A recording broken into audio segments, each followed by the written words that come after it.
पुण्यात्माओं, नाचना गाना, ये लिपस्टिक आदि लगाना, वो आप सिद्ध कर रहे हैं कि आज तो लिपस्टिक नहीं लगा का कोई मर गया क्या।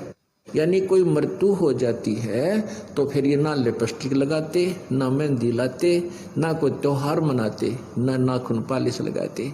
तो कहने का भाव ये है क्या तुमने पक्का मान रखा था कोई मरे को नहीं, इसलिए तुम ये सारे फंड कर रही हो बहन बेटियां। तो हमें पहले ही पता है कि कभी भी बिजली गिर सकती है, फिर क्यों हम पहले ना लाते, जरूरत है कोई नहीं। यहाँ पर भगवान ने वैसे शरीर बतेरा अच्छा दे रखा है, इसका सुंदरता इसकी है, जो भक्ति करे तो सुंदर है, ना ते काटने का कोई ना। राम रटत कोड़ी भला चूचू पड़े दो चाम, और सुंदर दे किस काम की जा मुख ना ही नाम। परमात्मा ने हमें सब ज्ञान दे दिया, इसलिए हमें यहाँ खुशी नजर क्या है कि नहीं आती। ईब इंसान दांतरे काट रहा है, नाचा है, कूद है, ब्याह हो गया, लड़के का की शादी है, और कुछ देर पीछे संदेशा आ गया कि बारात एक्सीडेंट होगी और दूल्हा मर गया। कई बार देखते हैं समाचार पत्रों में, पहले दिन डांस की फिल्म आ रहे हैं उनके, अगले दिन वहाँ रोआ राट माच रहा है, वो लड़का मर गया। जैसे नानक साहब जी कहते हैं, ना जाने काल की कर डारे किस विच डल जा पासा वे, और जिनाते सरते मौत खुड़क दी उनानो केड़ा हासा वे। यहाँ एक सेकंड का भी भरोसा नहीं किसका किस पर बिजली गिर जा। ये पीछे देखो पोलैंड के पूरा कैबिनेट यानी पूरा मंत्रिमंडल राष्ट्रपति समेत जहाज में जावा था, 95 आदमी एक सेकंड में मृत्यु को प्राप्त हो गए, एरोप्लेन क्रैश हो गया। और उनकी कितनी उमंग थी, कितने ठाठ बाट थे।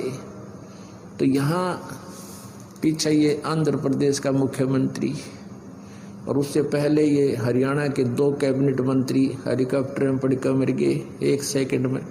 तो यहाँ परमात्मा कहते ना जाने के बिजली गिर जाए यहाँ पर, ना जाने काल की कर डारे किस विच डल जा पासा वे, और जिनाते सरते मौत खुड़क दी। और वह भी दातरे काट खुशी मनाओ, डरते नहीं काल से, भगवान नहीं बचते हैं, तो उनानु केड़ा हासा वे। फिर क्या बताया है कि नानक जी से पूछा क्या आप कभी खुश नहीं होते, आप ऐसे ही रहते हो। कहते खुशी मैं खुश होता हूँ जब मेरे शिष्य इस संसार से में जाते हैं सत्संग सुनकर, और फिर जो के तो वापस आ जाते हैं, उनसे डगमग नहीं होते। मुझे डर रहता है कि मेरी फसल में कोई कीड़ा ना लग जाए और वो खत्म कर दे मेरे पौधे को। और जब तुम वापस आ जाते हैं सभी ये संत भक्त मेरे, तो मुझे बहुत खुशी होती है। साध मिले साड़ी शादी होंदी, और विछड़ जाए दिलगिरी वे, अखते नानक सुनो जहाना मुश्किल हाल फकीरी वे। कहते हैं इस गंदे लोक में नकली संतों ने जनता को भ्रमित कर रखा। यहाँ पर फकीरी माने साधना भक्ति, या बड़ी मुश्किल होगी है। इन नकली संतों के झूठे ज्ञान से ये प्रभावित हो जाते हैं बच्चे, और यथार्थ ज्ञान से विचलित हो जाते हैं, फिर इनके ऊपर बहुत आपत्तियां आती हैं। ये जो मेरे भक्त मेरे पास आते हैं तो मुझे खुशी होती है, लेकिन हम इस खुशी को नाच के गा कर प्रकट नहीं करते, अंदर अंदर हमारे अंदर महसूस होता है। साध मिले साड़ी शादी होंदी, और जब ये चले जाते हैं विछड़ जाए दिलगिरी वे, दिलगिरी मैंने दुख होता है। क्यों होता है?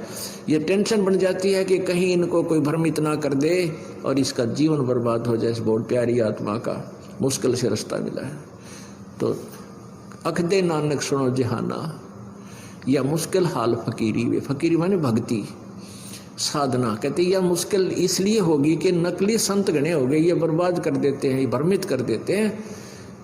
तो यहाँ उसी का अंतर है कि निर्मल अंग निराश मन, अंदर तो आत्मा साफ है इनकी, और ऊपर तो ये सीधे कति उदास से दिखाई देते हैं भक्त।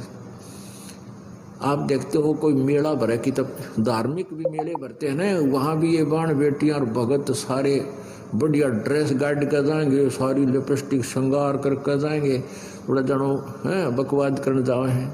और यहाँ आते हैं, अब देख लो किसी के चेहरे पर अंदर से बोलोगे बड़े प्यार से, सत साहेब भाई नमस्कार बहन, सत साहेब बहन बेटी, सबको आदर से बोलेंगे, और ऊपर तो इसे लगेंगे जनो इनका कि मैं खो गया। तो हमारी वस्तु बहुत कीमती खो चुकी है, उसको तलाश कर रहे हैं। वो कौन सी की वस्तु है? वो परमेश्वर कबीर जी है जिससे हम बिछुड़ गए हैं।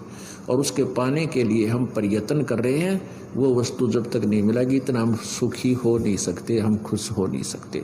बोलो सतगुरुदेव सत साहिब।